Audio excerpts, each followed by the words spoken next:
may I say how happy we are to welcome you and how eager we are to hear you, Baroness Blixen. Thank you so much.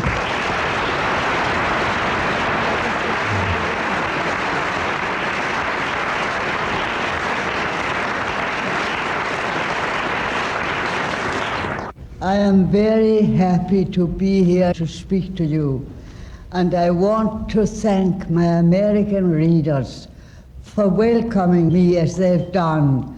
The first time, 25 years ago, when I came across the ocean in the shape of a book called 7 Gothic Tales, which at home in Denmark they wouldn't publish because it was too fantastic.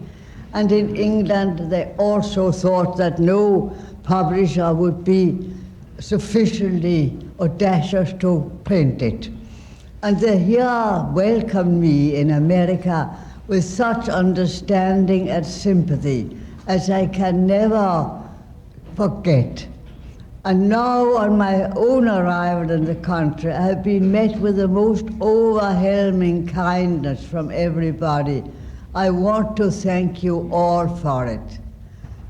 I've come here as a representative, as one of the last, I think, of a very ancient tribe of wild, idle people who have sat down in the midst of honest, hard-working people of the real world and have at times succeeded in creating to them another kind of reality which they have liked. I am going tonight to tell you 2 stories. One, the first, has at least that quality to it that it is absolutely true. The second is fiction, a fantasy of my own. The first of these stories has never been printed. It belongs to my book, Out of Africa. As to that book, I took a great deal of trouble that every word in it should be truth and nothing but the truth. Not so much for the sake of the reader, to whom it might be almost the same thing if a servant of mine who appeared in the book was called Kamau or Kanusa, or whether the distance from one place to the other was 3 or 6 miles. But I wanted to feel myself on safe ground, that I was telling the truth in everything I put forth in the book. And if I had forgotten the name of a place or a person, I wrote out from Denmark, from where I was writing the book, to my friends in Africa and asked them, do you remember what was the name of the man we met there? Or in what place did such and such a thing happen? The story I'm going to tell you here, which has not been printed before, is called in the Swahili, the language of the natives, Barua Asultani, and in English, The King's Letter. Now, readers of my book, Out of Africa, would possibly remember how there I tell that on a New Year's morning, early in the morning, while the stars were still hanging like clear drops in the sky, and while the African air, dry in the daytime, had in it that strange quality of limpidity which make one feel that one was driving along on the bottom of a deep, clear, somber sea.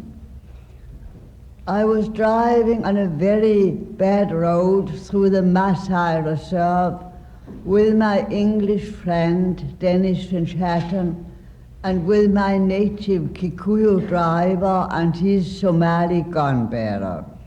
And there I shot a lion on a dead giraffe.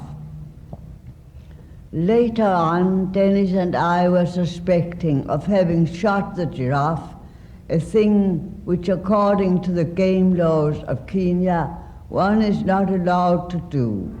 but our native companions bore us up as to the fact that the giraffe had been dead for 2 or 3 days before we ever came upon him. I do not know, I cannot tell, whether the lion had actually killed the giraffe. Lions kill by breaking the necks of their victims, and considering the height of a giraffe's shoulder, it seems an unbelievable thing that it could be done. At the same time, the strength and energy and elan of a lion are in themselves unbelievable things. And I've heard hunters tell how they have seen a lion kill a giraffe. My native squatters of my farm had been up to me during the last weeks or months, asking me to shoot a lion which was worrying their cattle. This place where I came upon the giraffe in the early morning was about 15 miles from my own farm, a distance which means nothing to a lion to walk, so it might very well be the same Simba and Bayasana, very bad lion, the natives would say, and has been taking their cattle and even perhaps some of their children, and I ought to rid them of it. I hadn't got my own rifle in the car, but Dennis handed me his and said to me in a low voice, "You shoot this time." I was never very keen to shoot with his rifle.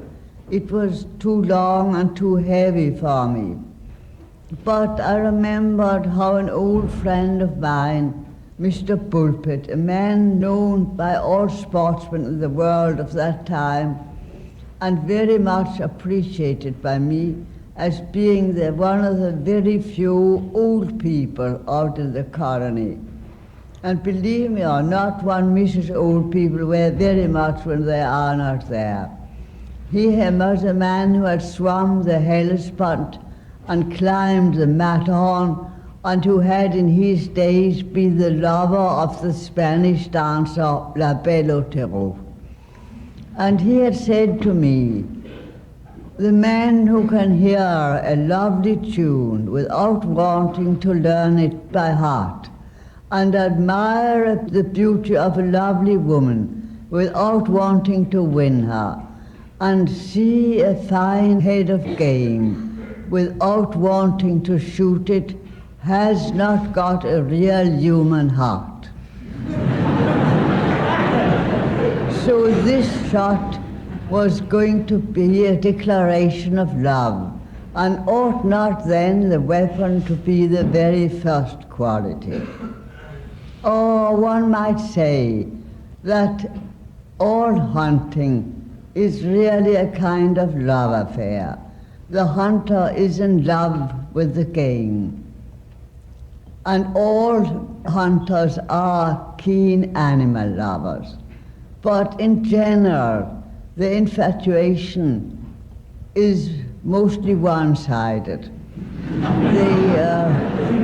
The antelopes and gazelles and zebra that you shoot out there mostly in order to get meat for your porters on a safari are timid and will run away from you. And you have to stalk them and follow them up, carefully think over every movement you do and take the ground and the wind into consideration. It is a very exciting, a very fine experience, but at the same time it is not quite the real thing. Even that game which is considered dangerous to hunt, like the rhino or the buffalo, will hardly ever attack without being attacked or believing that they're being attacked. The elephant was the only head of game that has been hunted for profit. During the centuries in which he has been followed by the natives with poisoned arrows and by the Arabs with their long rifle-mounted muzzle loaders, and later by the white elephant hunters, has grown very wily and mistrustful of human beings. But even with the elephant, it's very rare that any of them, except the old bull expelled by the herd, will attack on his own. With a lion, it is a different thing. The infatuation is mutual. And whenever I saw a lion, and each single time, with new wonder and transport, realized what a magnificent animal he is, what a wonderful thing has been created there. He, at the same time, also thinks me highly desirable and well worth taking a risk for, even the risk of his life. In the old days, in this kind of love affair, the lion was even bound to come out victorious, triumphant. You can see it in his manner when you come upon him walking on the plain and looking quite a different animal to what you have seen in the zoo, that his ancestors have been for hundreds or thousands of generations perhaps, as soon as the sun was down, absolute ruler of the plains of Africa. Later on, we have got such effective weapons that the test of strength is hardly fair. Lately, hunters have taken to hunt with a camera, to photographing the game instead of shooting it. It is more refined sport, more difficult, because with a shot you're only to be close to your game for quite a short time, but with a camera you have to take your time and make him used to it. And it is a more civilized thing. If looked upon as a love affair, even the Antonys and Cleopatras in it may part in a civilized and very refined way, as after an absolutely platonic love affair with no bloodshed on either side. I cannot tell you much about it. I was a fairly good shot with a rifle, but I cannot photograph. When I was young and came out to Africa first, I could not live till I had got a fine head of each single kind of game out there, and I took a great deal of trouble about it. Later on, I gave up shooting, more or less. For the last 5 years, I hardly think I fired a shot, except, as I've said, to get meat for my people on bears and safaris. But it seemed to me unreasonable, even an ugly thing, for the sake of a few hours of excitement, to do away with a life that belonged to the great landscape around me and had taken, in the case of a buffalo, up to 50 years, of an elephant to 100 years perhaps, to grow up there. But with lions it was always a different thing. Also, as I've told you, because the natives came and asked me to shoot the lions for them. I shot my last lion shortly before I left the country. Now, as on this New Year's morning, I got out of the car and as silently and carefully as possible sneaked closer to the lion through the wet grass which was washing my face. He was standing with his left shoulder towards me, all in profile as a silhouette, as fine a target as any hunter in the world could want. The sun was then just below the horizon. All the sky was like liquid gold, with the lion as a dark silhouette against it. And as I crept up closer, I thought, I have seen you before. I know you well, but from where? And the reply came almost immediately.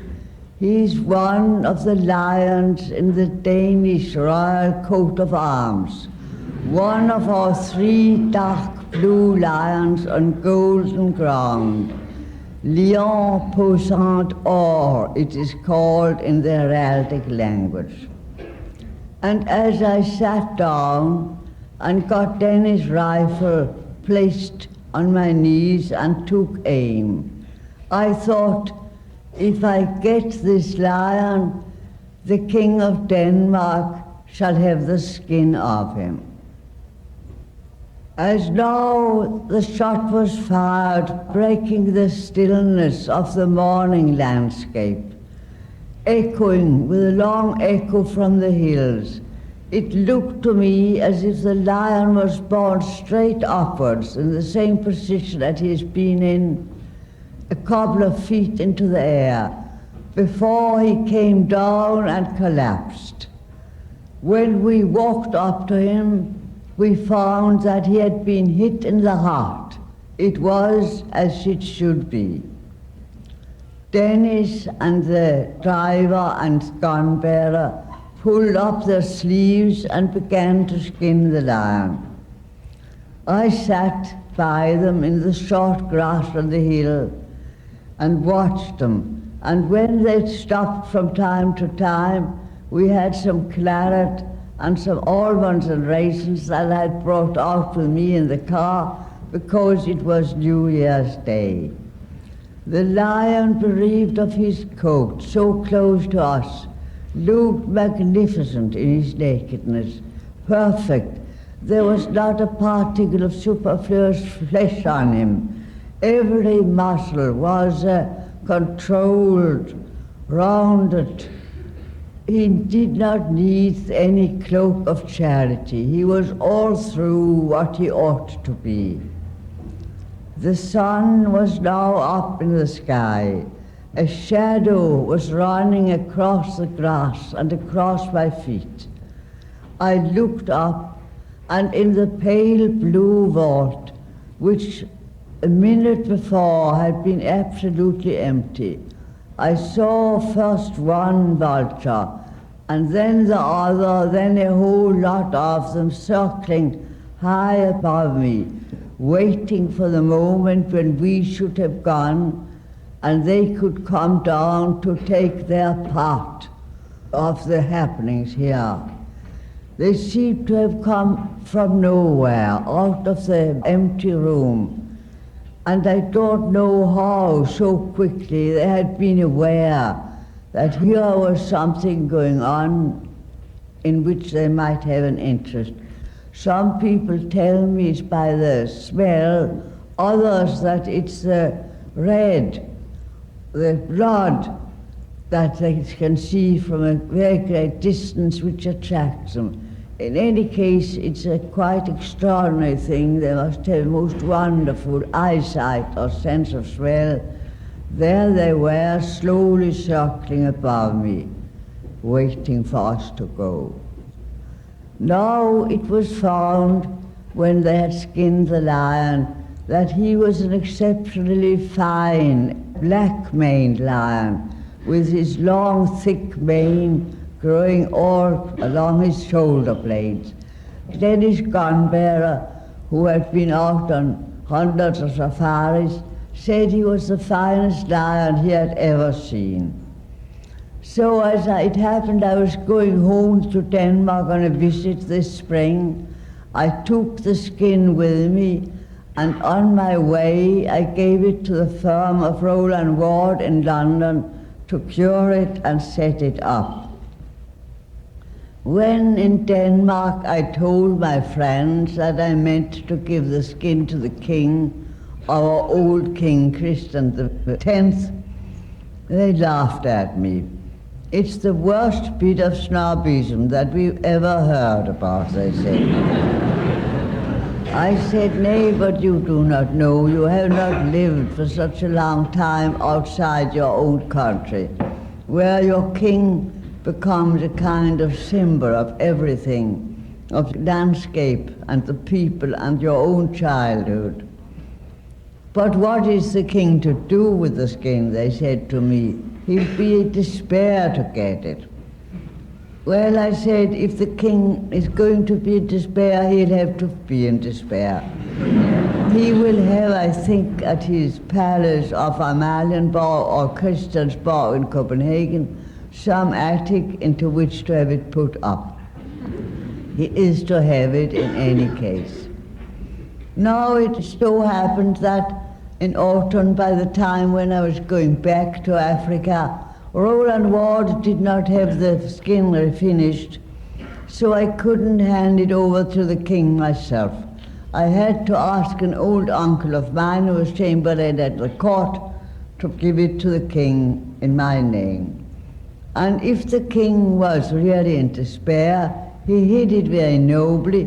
For a short time after my return to Africa, I had a letter from him in his own hand thanking me for the skin. A letter in a faraway country where the mail is also more or less regular always means a lot to one. You generally carry it about in your pocket for a week, taking it up from time to reread it. And the king's letter would naturally mean more. This was about Christmas time, and I pictured to myself how the king would have sat in his room at the palace of Amalienborg, looking out across a snow-clad Amalienborg square, with his own great-great-great-grandfather on horseback in a wig and a kind of classic armor out there. And I stuck the letter into the pocket of my old khaki slacks and rode out on the farm. The work that I was going to inspect there was the felling of a bit of wood where we meant to plant coffee. And just before I arrived out in the place, a sad accident had taken place there. A young Kikuyu by the name of Kitau hadn't got away quick enough when a big tree was felled and had had his leg crushed beneath it. I could hear his sad moanings and weepings a long way off, and when I came up there he was a dreadful sight. His leg was sort of dangling in the most extraordinary angle from his body, and in one of them a shaft of the bone stuck out through the wound. I got the woodfellas to hold my horse for me and sent back a runner to the house to tell Farah, my head boy, to bring out my car so that I could take it out to Nairobi, to the hospital. But my old box-body Ford car was getting on in years and very much objected to be started, and would hardly ever be made to run on more than 2 cylinders. I knew that it would be some time before the car would come. The woodfellas withdrew a little, leaving Kitau and Maya to ourselves, and I was sitting there with him, alone more or less in that silent African forest, with a man who I thought might at any moment die there. Before then, many natives had died actually in my arms. It is a dreadful thing to sit by anybody who is in such terrible pains and not to be able to do anything for them. I always had morphia in my house and a syringe. I was really a rather famous doctor or quack out there. But out here I did naturally have neither morphia nor syringe. And when Kitau asked me, haven't you got anything to help me, Msabu? Haven't you got anything to give me?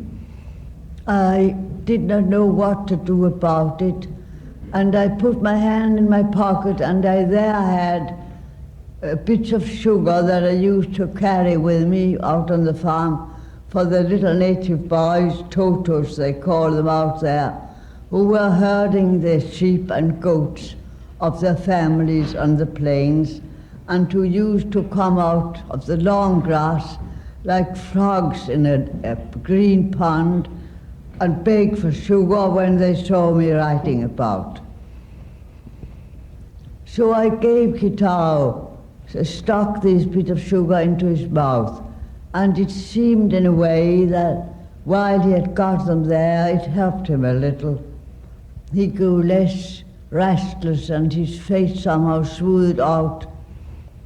And I kept on giving him what sugar I had with me, but in the end I had no more, and he again began wailing and moaning loudly, writhing from one side to the other, and asking me, "Can't you help me, Mam Sahib? Can't you help me?" I felt it like pains in my legs, the longing to get up and run away. And still I had to stay there with him. For the last time I stuck my hand into my pocket and found the king's letter there. And when he said to me, "Haven't you got anything to give me, Msabi?" I said, "Oh yes, Kitao, I've got something. I've got something, Missouri Sana, very good. It is the letter from the king of my own country. And everybody knows that a king's letter written Mokonayaka by his own hand will take away even the most terrible pain." And saying so, I placed the letter on his breast and put my hand upon it. And I think that out there in the wood, I tried to put all the strength I had in me in that hand. And it really did look as if it helped Kitao. He lay still, his terribly distorted face became smoothed out, became more quiet.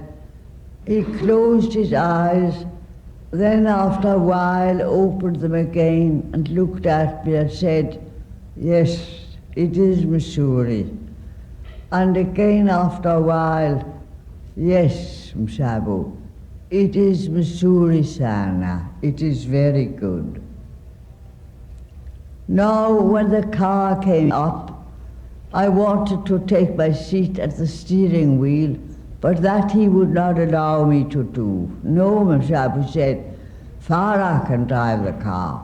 You are to sit by me and to hold the Barua Sultani on my chest with your hand, or otherwise I shall get into such terrible pain as I was before you came." So I had to sit there beside him on the long, rough road to Nairobi, holding the king's letter unto him. And even after we came into Nairobi and they lifted him from the car and put him on the stretcher and brought him into the house, they allowed me to walk beside him up to the very operation table where he was laid down. And all that time he kept almost quiet. I may as well tell you here that at the hospital they managed to put his leg together. I had been almost sure that he would have had to have them cut off, and that in the end he was able to walk like other people, although he always limped a little. And I may also here insert at the same time that later on I learned from the lips of our old king himself that the lion skin had got a very distinguished place in the state room of Christiansborg in Copenhagen, with the skin of a polar bear to the other side of the throne.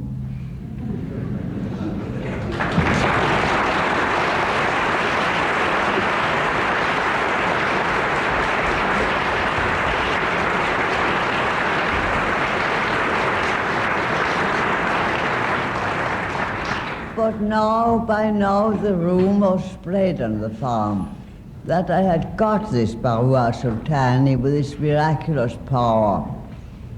And first of all, the old women on the farm, who were always particular friends of mine, came up to inquire about it, to find out what it really was, pretending not to take the slightest interest in the thing, but just sniffing about to see if there was anything to be found which might be of use to their children or grandchildren.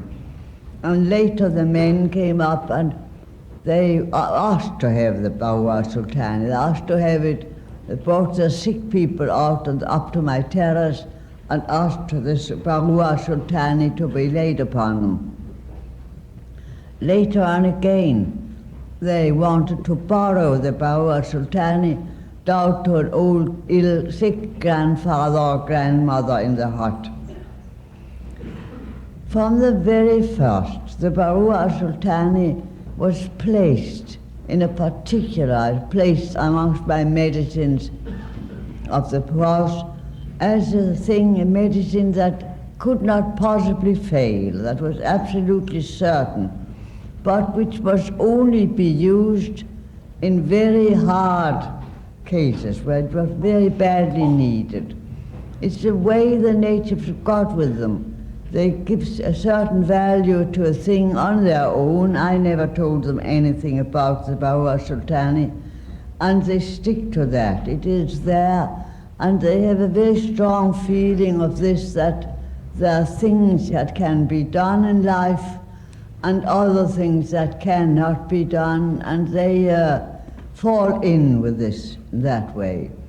It did happen that somebody with a very bad toothache would ask for a loan of the Barua Sultani, but he would be met by the other patients on their terrace with indignation or with a scornful laughter. You, they said, you got nothing the matter with you but that you got a bad tooth. You go to Juma Wanberu and have them pull it out for you. No, but here is old Cathego, very ill down in his hut, with terrible pains in his stomach, and he's going to die before morning. He is to have the Barua Sultani. His daughter's small son is here to fetch it for him. So the dark, grave little boy would walk away with the king's letter in a small leather bag that by then I had made for it, in a string round his neck and his hand upon it. And he would come back in the morning and tell me, yes, his grandfather had died at dawn, but the Barua Sultani had helped him very well till the end. I have seen this particular attitude, this particular mentality of the natives in other cases as well.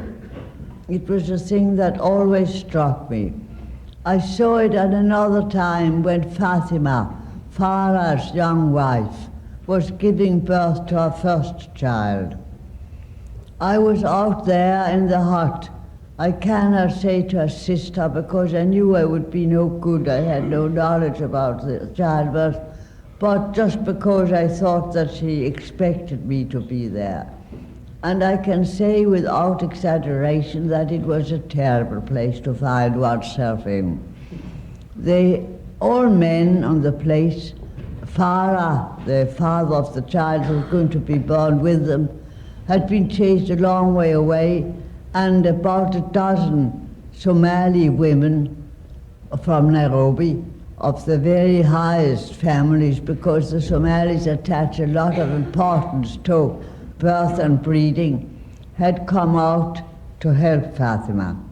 The Somali are not natives of Kenya. They come in from their own country, Somaliland, north of it, come and take service with white people and go back again. I think really they were great slave traders in the old days, and they are much more highly civilized people than the natives there, very good-looking people and very strict Mohammedans, wearing their beautiful embroidered turbans and long Arab frocks. and their women are very pictures too, look like Persian pictures with lovely veils and very slim with big dark eyes. These 10 or 12 women who had come up out to help Fatima, well, some of them were old and some younger, were all very active and keen to be of service, but they had heated up the house, Farah's house. Out there you have never got your servants in your own house with you, but they've got their huts outside. And they had heated it up with basins of charcoal to an absolutely intolerable heat. And they're very keen on incense always, and here they were burning a particular kind of incense which evidently belonged to when the child was being born, so that I could hardly breathe in there. And amongst them, poor Fatima, charming, very charming little creature she was, a great friend of mine, very lovely to look at, probably not more than 16 years old, with big dark eyes like a fawn, was really being ill-treated by them. They made her stand up, or they made her kneel or lie down. They hammered her with their fists in the back as if they would hammer the child out of her. And things looked very grave. It looked to me as if she couldn't possibly live through the whole thing. When in the midst of it all I remembered that I had entered a horse for a jumping competition held in Nairobi, which had been held in Nairobi the coming week in honor of the Prince of Wales, the Duke of Windsor, who came out on a visit. This horse was in training over at Limuru, and I had promised to drive over with a sack of oats for him. So I had to go away. I was happy to be able to go too, and drive to Limuru. I had Kamanda. If you have any of you happen to read my book Out of Africa, you will perhaps remember Kamanda, who was my cook and a very eccentric little person, a very great friend of mine. And by the way, it's not much more than a month since I had a letter from him last. He was with me in the car. And as we were driving back again, we passed the French mission, the Roman Catholic mission, and the French fathers were friends of mine and were all very keen on gardening. And they had promised me to bring lettuce seed out from home. And as I now thought that as I was there, I might as well fetch the lettuce seed at the same time, I stopped the car in front of the mission and got off. And Commander asked me, "Are you going in there to ask the lady who is in there and who is such a friend of yours to help Fatima?" And the lady who was in there and my friend and keen to help me was the Blessed Virgin, whose statue Commander had seen there. I had handed him over. Commander had been up at the mission hospital and been cured there, and when he came back he told me that he had become a Christian. Now he said, "I believe the same things as you do." When later on I sometimes asked him to find out how deep his Christian faith went with him, he said to me, "I've told you that I believe the same as you do, and as you must know what you believe is no need to ask me about it." When now we came back to my house, the child had been born, Farah's son Sophie, who later on became a very great friend of mine, a most charming little boy and a great person on the farm. And Fatima was well and everything as happy as they could be. So Commander said to me, "Well, Msaba, you see, it was a good thing that you went in and asked the lady who is your friend to help Fatima." And now you would have thought that if they felt that I had such a very powerful friend who would do what I asked her to do, they would have come from time to time and begged me to seek her assistance for them. But they never did it, not a single time. They had that feeling where there are things that may be done in life and there are other things that can't be done, and a kind of instinct or faith led them on there. They never stormed against destiny or the laws of the universe in the way of white people. They accepted things as they were. Now also, later on, they came up to me and asked me about this king of ours. They asked me if he was tall, and that, I think, was shortly after the visit of the Prince of Wales out there, because they had been much impressed by the fact that anybody so powerful should be so small and slight as was the Prince of Wales. And it was lucky for me that I could answer them as far as my own king went. Yes, he was very tall. There isn't a taller man in the whole country than he. And they asked me also, what was the horse on which he rode more cally, more fierce than my own horse on the farm? And they asked me, did he laugh? And this must be a thing which, in the relationship with white people, is of great moment to the natives. They talk much about it.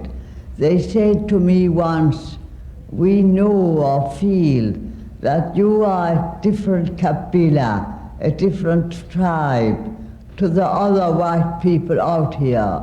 You do not get angry with us, you laugh.